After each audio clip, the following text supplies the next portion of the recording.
TRS కార్పొరేటర్లు చేసినటువంటి concern, ఒక కార్పొరేటర్ గారి వల్ల ఒక నిండు ప్రాణం బలైందనేటువంటి ఆరోపణ ఏదైతే వచ్చిందో ఆ ఆరోపణ మీద రాష్ట్ర ప్రభుత్వం పోలీస్ యంత్రాంగం ఒక ఎఫ్ఐఆర్ నమోదు చేసింది. కార్పొరేటర్లు ఎప్పుడు అభ్యంతరం తెలియజేయాలంటే, ఒకవేళ ఎఫ్ఐఆర్ నమోదు చేయకపోతే అధికారంలో ఉన్నటువంటి ప్రభుత్వం ఆ కార్పొరేటర్ ని కాపాడేటువంటి ప్రయత్నం చేస్తే మనం జెన్యూన్ గా ఆ కార్పొరేటర్ మీద చర్య తీసుకోవాలని డిమాండ్ చేయడంలో irrespective of the parties I support them.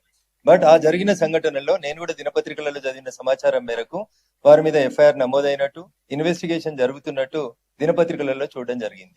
So ఇక్కడ ఉన్న వారొకరి మీదనే కాదు, నా మీద, చాలా మంది మీద, తెలంగాణ ఉద్యమంతో మొదలుకుంటే అనేక రకాలైనటువంటి ఆరోపణలతోటి అనేక మంది గౌరవ శాసనసభ్యులు, శాసన మండలి సభ్యులు, ఎంపీలు అందరి మీద ఎఫ్ఐఆర్లు నమోదై ఉంటాయి.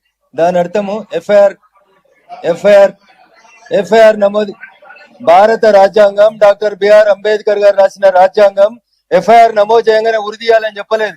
అట్లా ఉరిదీయాలని అంటే తెలంగాణ ఉద్యమంలో మమ్మల్ని అందరినీ చాలా సార్లు ఉరిదీయాల్సి ఉండే. అప్పుడు ఉన్నటువంటి ప్రభుత్వం మేయర్ గారు ఎఫ్ఐఆర్ నమోదైంది, పోలీసులు దర్యాప్తు చేస్తున్నారు. Let the investigation be completed.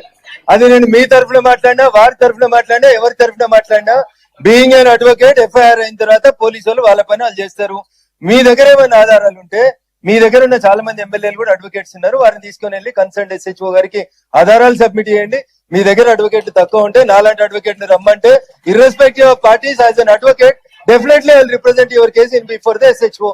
Thank you for giving me an opportunity. I hope you understand, because he's a senior most ఒక అడ్వకేటే కాదు, ఒక ఎక్స్ అఫీషియో మెంబర్.